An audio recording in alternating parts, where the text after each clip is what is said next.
Music feuds that got out of hand. Ladies and gentlemen, welcome back to the channel. We are back on the Grunge channel. Make sure you guys are subscribed to them. Like I said, they got a lot of crazy, great videos over here. Again, the number two ones I think about is ABBA and Fleetwood Mac.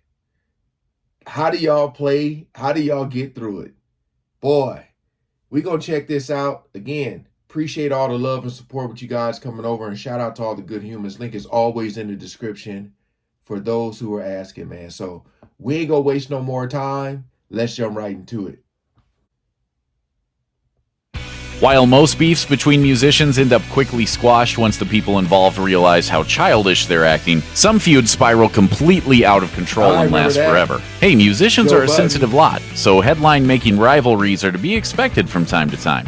Nobody can hear a thing you say. Sorry, what?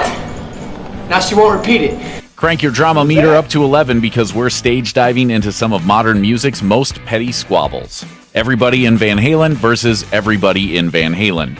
Van Halen's got a lot of bad blood for a band whose most clever song is about ice cream. David Lee Roth and Sammy Hagar regularly beef about who's the superior frontman. Roth claims Hagar isn't credible enough and never sold as many albums. Hagar claims Roth's voice isn't as good.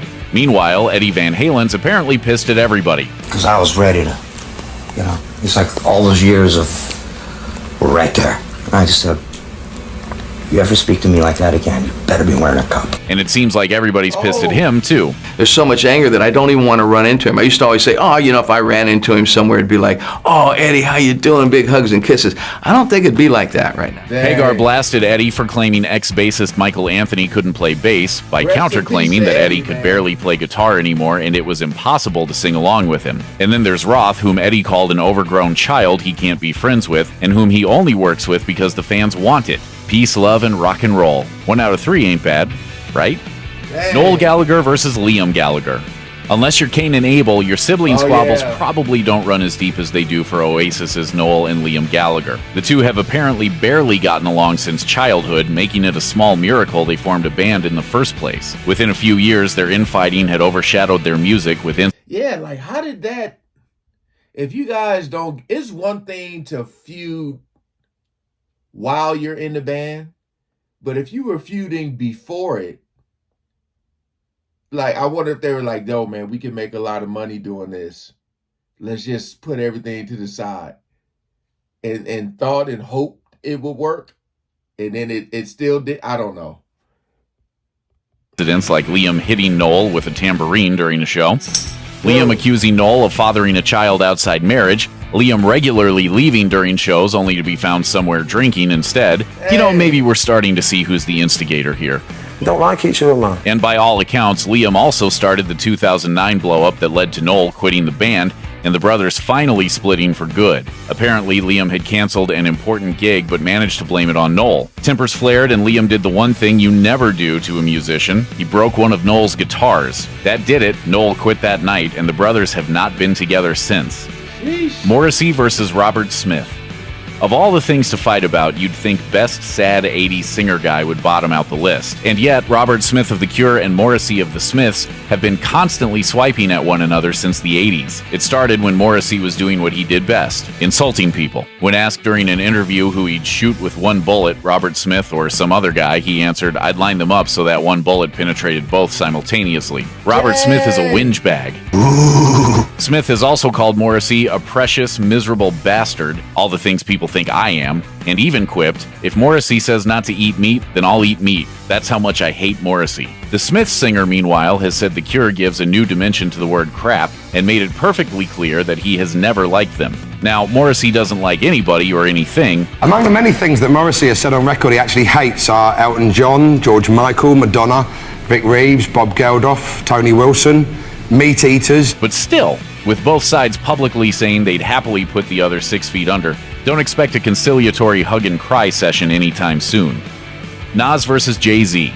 The hip-hop beef man. has been embedded in the genre's marrow from the beginning and has yielded some of its most thrilling moments. Nas versus Jay-Z is still the gold standard. Even Jay's mom had to step in when things got too heated. Some tame references on a few late 90s cuts notwithstanding, it was Jay dissecting Nas's career with surgical precision on 2001's The Takeover that really set this lyrical deathmatch in motion. The ball was in Nas's court, and Nas took the ball, doused it in lighter fluid, and shot it out of a cannon. His ether dropped a few months later and was so devastating that the word ether has become a shorthand term for having lyrically destroyed your rival on a track. Yeah. Some fans thought it was over then and there, but Jay decided to double down and get reckless. He premiered Super Ugly on Hot 97 FM and explicitly referenced having hooked up with the mother of Nas's daughter. Jay's mother was so appalled that she urged her son to apologize, which he later did. Occasional shots were fired over the years until they performed on stage together during Jay's I Declare War concert in 2005, and publicly quashed this musician feud. They've even recorded a couple tracks together since, tossing their differences overboard and sailing that friendship all the way to the bank. How did the Jay-Z beef start?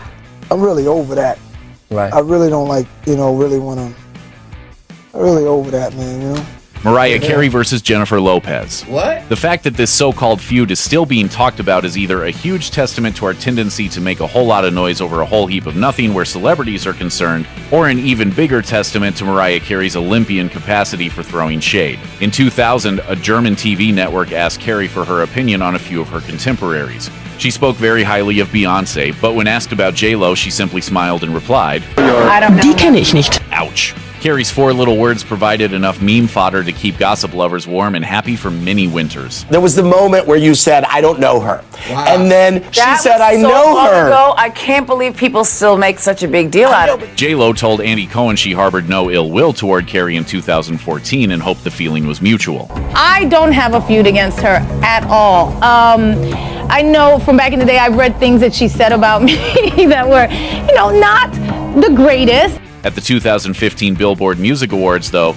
J-Lo was caught idly looking at her phone during Carey's performance. She claimed that it was just sneaky editing and bad timing. The whole thing wallowed in this sort of passive-aggressive nothingness until late 2017, when record label owner Irv Gotti revealed the two had actually been pitted against each other behind the scenes back in the early 2000s by one Tommy Mottola, a label exec and Carey's ex-husband.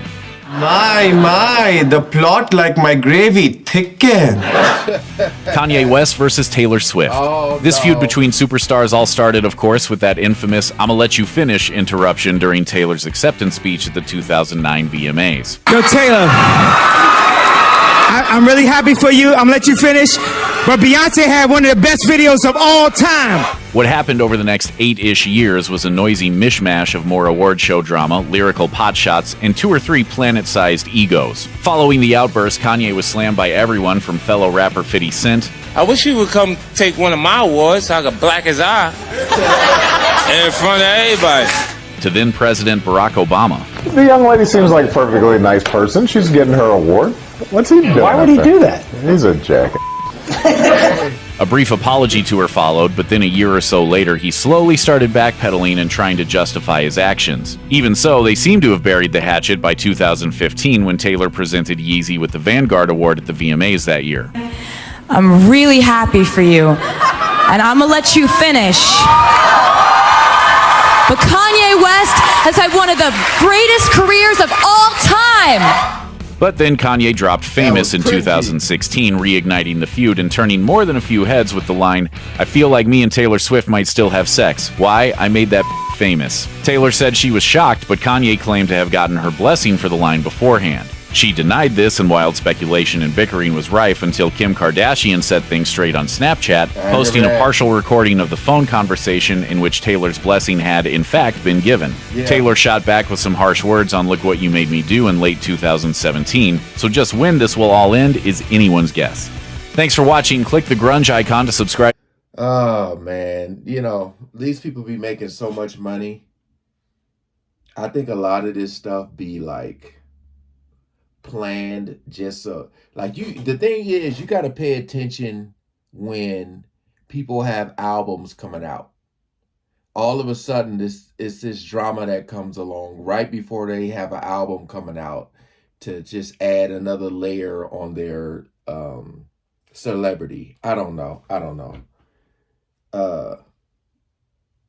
it always tripped me out with siblings though, because you would think that they would like get it together, you know, just off the sake, just off for the family name, I guess. I don't know.